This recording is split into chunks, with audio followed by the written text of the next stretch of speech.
Hello everyone, আরও একটা ছোট্ট ব্লগে তোমাদের সকলকে স্বাগত। পৌষ সংক্রান্তি তো চলে গেছে, তাতে কি আছে, শীতকাল আছে, গুড় আছে, মানে পিঠে এখনও হবে।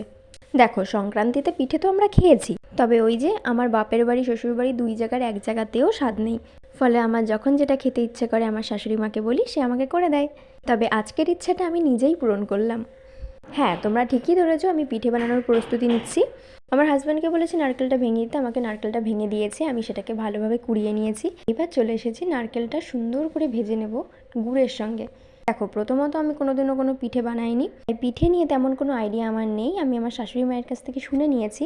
তবে তোমরা আমাকে জানাতে ভুলো না যদি কোনো ভুল ত্রুটি থেকে থাকে, পরের বারে সেটা আমি ঠিকঠাক করে নেব। তো যাই হোক, এখানে আমি চালের গুঁড়িটা একটু চালনি দিয়ে চেলে নিচ্ছিলাম। যেহেতু চালের গুঁড়োটা কিনে আনা, সেই কারণে এর মধ্যে পোকাও থাকতে পারে। তারপরেই চালের গুঁড়োর মধ্যে আমি অল্প অল্প করে গরম জল ব্যবহার করব। এখানে সামান্য সামান্য জল দেবো, আর আমার প্রয়োজন মতো ব্যাটারটা আমি বানিয়ে নেব। দেখো, যেহেতু আমি প্রথমবার বানাচ্ছি এটা, সেহেতু আমার কোনো আইডিয়াই নেই যে এই চালের গুঁড়ের ব্যাটারটা কতটা পাতলা করলে সুন্দরভাবে উঠে আসবে কড়াই থেকে। কিন্তু পরে মনে হলো যে কড়াইয়ের জায়গায় যদি আমি কোনো প্যান অথবা কোনো তাওয়া ব্যবহার করতাম তাহলে হয়তো খুব ভালো হতো। যাই হোক, আমি আমার ব্যাটারটা খুব সুন্দরভাবে গুলিয়ে নিয়েছি। ও হ্যাঁ, আমি এর মধ্যে একটু ময়দা আর একটু গুড় ব্যবহার করেছি।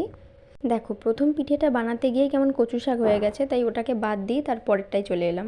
তার পরের পিঠেটা বেশ ভালোই হচ্ছিল, তবে কেন জানি না কড়াইয়ের সঙ্গেই লেগে যাচ্ছিল। কিন্তু কেন এটা হচ্ছিল আমি বুঝতে পারছিলাম না।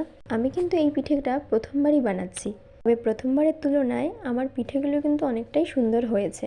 প্রথমে 2-3টে পিঠে নষ্ট হয়ে যাওয়ার পরে লাস্টের পিঠেগুলো কিন্তু বেশ ভালোই হয়েছিল, তার মধ্যেই এই একটা।